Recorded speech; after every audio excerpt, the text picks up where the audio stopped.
ሰላም ቤተሰቦቻችን እንደምን አላችሁ? እኛ ሰላም ነን፣ እግዚአብሔር ይመስገን።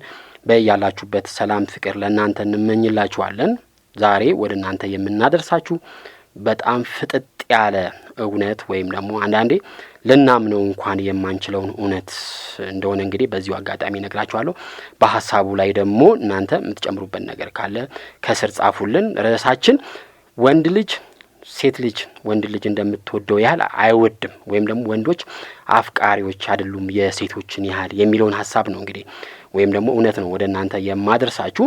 ብዙ ወንዶች ሴቶችን የሚፈልጓቸው እንደሚታወቀው ለወሲብ ወይም ደግሞ ሊተኟቸው እንደሆነ ይታወቃል። ጥቂት ወንዶች ምናልባት ለትዳር ለቁም ነገር ሊፈልጉ ይችላሉ። ነገር ግን እነዛም ወንዶች ቢሆኑ እነዚህ ነገሮች እንደሚፈልጉ መዘንጋት የለብንም። ብዙ ወንዶች ምናልባት የሚፈልጓችሁ ለምታደርጉላቸው ነገር፣ ለምትሰጧቸው ትኩረት፣ ለምትንከባከባቸው እንክብካቤ እንደሆነ መመልከት ያስፈልጋል። ምናልባት ይሄ ሰው የቀረበሽ ቁንጅናሽን ወይም ልጅነትሽንና ያለሽን እድሜ እንዲሁም ደግሞ ጭንቅላትሽን ለመጠቀም ሊሆን ይችላል። ስለዚህ አንቺ ምናልባት እንደዚህ አይነት ጥሩ ሰው ከሆንሽ ወይም ይሄን የምትሰጪ ከሆንሽ ያ ወንድ የታደለ ሊሆን ይችላል። ነገር ግን ብዙ ወንዶች መታደላቸውን አያውቁትም። እውነቱ ግን በእንደዚህ አይነት ህይወት ውስጥ እያለፍሽ ልትጎጂ ትችያለሽ፣ ብዙ ህመም ልታተርፊ ትችያለሽ። ዛሬ ላይ እጅግ በጣም ሊያስጨንቅሽ ይችላል። ሌሎች ሴቶች ከወንዶች በጣም እንክብካቤ እያገኙ አንቺ ግን ይሄን ነገር ባለማግኘትሽ ሌሎችን እያየሽ ልትበሳጪ በጣም ስሜት ውስጥ ልትገቢ ትችያለሽ። ነገር ግን በጣም የምትፈልጊው ወንድ በትንሹ አንቺ እንደሚፈልግሽ ደግሞ መረዳት ያስፈልጋል ማለት ነው። ስለዚህ የጨዋታውን ህግ መቀየር አለብሽ ማለት ነው በእንደዚህ አይነት ሐሳብ ውስጥ ካለሽ ማለት ነው። አንድ ወንድ ተዋወቀሽ፣ ከዛ በኋላ ደግሞ በቀላሉ ከተኛሽለትና የሚፈልገውን አይነት ነገር ካደረገ በኋላ አንቺ ደግሞ የምትፈልጊውን ነገር በተቃራኒው ማግኘት ካልቻልሽ መረዳት ያለብሽ ብዙ ፖይንቶች እንዳሉ ያስፈልጋል ማለት ነው። የመጀመሪያው ነገር እንግዲህ ስለ ትውውቅ፣ በተለይም በፍቅር ግንኙነት ላይ ወደ ትውውቅ ስንገባ ማወቅ ያለብን ትልቁ ነገር ሚዛናዊ ነገሮች ካልሆኑ ወንድ ልጅ ጣጣ እንደሌለው ወይም ደግሞ ኬር እንደማይሰጥሽ መረዳት ያስፈልጋል። ወንዶች በፍቅር ህይወት ውስጥ ወይም በትዳር ውስጥ ሁለት አይነት መንገድ ይከተላሉ። የመጀመሪያው አንቺን ለማግኘት ራሱን ከፍ ማድረግ ወይም ደግሞ ይሄ ኢጎ ስትሮኪንግ የምንለው ገንዘብ እንዳለው በትምህርቱም ደረጃ ትልቅ እንደሆነ እንደሚከበር አይነት አድርጎ አንቺን ሊጀነጅን ይችላል እና ነቄ ማለት አለብሽ ማለት ነው። ሌላው ግፊት የሌለውን መንገድ መጠቀም፣ በተለይም ደግሞ ወሲብ የማይጠይቅሽ ምንም ነገር እንድታደርጊለት አይፈልግም፣ አያጨናንቅሽም። ነገር ግን እየተቀራረባችሁ ስትሄዱ ልትወጁ ትችያለሽ፣ በኋላ ግን ልብሽን ሊሰብረው ይችላል ማለት ነው። አንዳንድ ወንድ አይጨነቅም ወሲብ ለማግኘት ቀደም ብዬ እንደነገርኳችሁ፣ ነገር ግን በኋላ ይሰብርሻል። ውስጥሽን ያለውን ይሄ ስፓርታን የምንለው ወይም ደግሞ በጣም ጠንካራ የሚባለውን ሰራዊት ማንቃት መቻል አለብሽ። ትልቁ የሴቶች ድክመት ፍራቻና ስጋት ነው። ስለዚህ መፍራትና መስጋት አያስፈልግም። ስትሰጊ ወይም ስትፈሪ ለራስሽ ፍራቻ ባሪያ እየሆንሽ እንደምትሄጂ ማወቅ ያስፈልጋል። ስለዚህ በፍቅር ህይወት ውስጥ ወይም በትዳር ውስጥም ደግሞ ራስሽን እጅግ በጣም መውደድ ያስፈልጋል። ራስ ወዳድ ሁኚ አይደለም ያልኩሽ፣ ራስሽን በጣም መውደድ ያስፈልጋል። ስትወጂ ራስሽን እሱም እየወደደሽ ይሄዳል ማለት ነው። ያው ህይወት ብዙ ጥሩ ነገሮችም መጥፎ ነገሮችም እንዳላት ይታወቃል። ነገር ግን ከህይወት መውሰድ ያለብን በጣም መልካም የሆኑት ነገሮችን ማየት፣ መጥፎ ነገሮችን አለማሰብና መተው ያስፈልጋል። ብዙዎቻችን ስለ ሀገር እናማራለን፣ ስለ ፖለቲካው፣ ስለ እምነታችን፣ ስለ ስራችን ብቻ ቀኑ ሙሉ የምናሳልፈው በምሬት ነው። በተለይ እህቶቻችን በቀን ውስጥ ብዙ ስሜት እንደሚፈራረቅባችሁ እናውቃለን። ነገር ግን በህይወት ያለሽን ጤናሽን፣ ቤተሰቦችሽን ያሉሽን ነገሮች በመልካም ማየት ከፍቅር ጓደኛሽም ደግሞ መልካምነቱን ማየት የበለጠ አብራችሁ እንድትዘልቁ ያደርጋል ማለት ነው። ምንም ምክንያት አለማስቀመጥ ለሚፈጠሩ ነገሮች ማለት ነው። በወንድ ላይ አለማመካኘት፣ በጓደኞች በቤተሰብ ላይ አለማመካኘት ደግሞ አስፈላጊ ነው። ነገር ግን ነገሮችን የምንገፋቸው ከሆነ ወደ ሰዎች የበለጠ ችግራችን የራሳችንን መመልከት አንችልም ማለት ነው። የምትፈልጊውን አላማ ደግሞ ጠበቅ አድርገሽ ወይም ደግሞ ሙጭጭ አድርገሽ መያዝ ያስፈልጋል ማለት ነው። በስፓርታኖች አስተሳሰብ መሰረት ወንድ እንዴት ሴት ልጅ እንደሚቀርብ ወይም ከሷ ጋር በትዳር እንደሚያሳልፍ ማወቅ መቻል አለባት ይላሉ። ወንድ ነገሮችን ቀላል እንዲሆኑለት ይፈልጋሉ። አንቺን ለማስደሰት አቋራጭ መንገዶች መጠቀም፣ አንቺ ጋር በፍቅር ለመቀራረብ ገንዘቡንም እውቀቱንም የተለያዩ ሰዎችንም መጠቀም ይፈልጋል። ነገር ግን ይሄን ነገር ካልተረዳሹ በጣም ግራ ሊያጋባሽ ይችላል።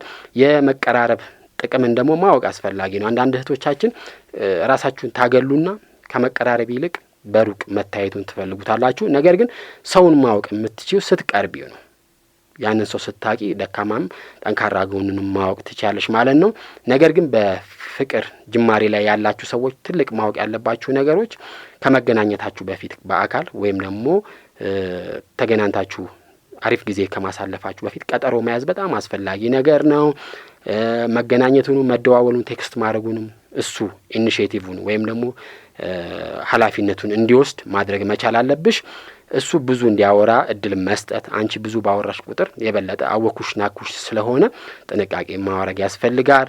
በጥሩ መንፈስ ንግግራችሁንም ቀናችሁንም መጨረስ አስፈላጊ ነው። እሱ እንዲከፍልም ደግሞ አድርጊው። ብዙ እህቶቻችን አሁን እየከፈላችሁ ወይም ደግሞ ገንዘብ እያወጣችሁ መሆኑ ይታወቃል። ስለዚህ ባገኘሽ ቁጥር እሱ እንዲከፍል ማድረግ አስፈላጊ ነው። በተዘዋዋሪ ደግሞ የምትፈልጊያቸውን ጥያቄዎች እየጠየቅሽ ስለዚህ ብዙ ነገሮችን ማጣራት ትችያለሽ።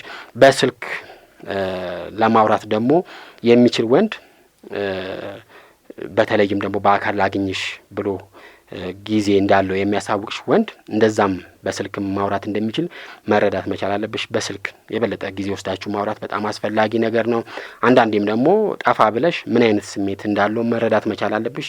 ስትጠፊ ይናፍቅሻል የሚለውን ነገር ደግሞ መረዳት አስፈላጊ ነው። ከሁሉም በላይ ግን ከወሲብ ጋር በተያያዘ ብዙ ጊዜ ሰዎች በፍቅር ይቀራረቡና ወደ ገደለው ነው የሚገቡት በአሁን ጊዜ ማለት ነው። ነገር ግን ያንን ነገር መረዳት ያስፈልጋል። መቼ ነው ወሲብ ውስጥ የምትገቢው የሚለውን ነገር በተለይም ደግሞ በሃይማኖት ከሄድን ከትዳር በፊት ወሲብ ማድረግ አይፈቀድም።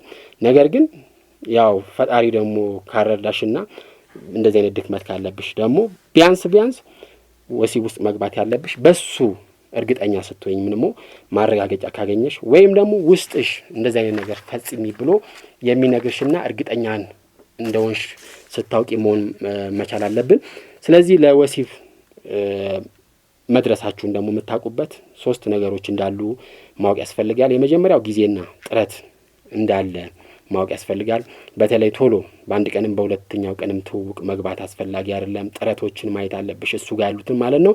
በአንቺም በሱም በኩልም ደግሞ ትኩስ ፍላጎቶች ወይም ደግሞ አግሬሲቭ የሆነ ፐርሲዩት የምንለው ደስታ መኖሩን ማረጋገጥ መቻል አለብሽ። ሳትፈልጊ ወሲብ ውስጥ መግባት የለበሽም።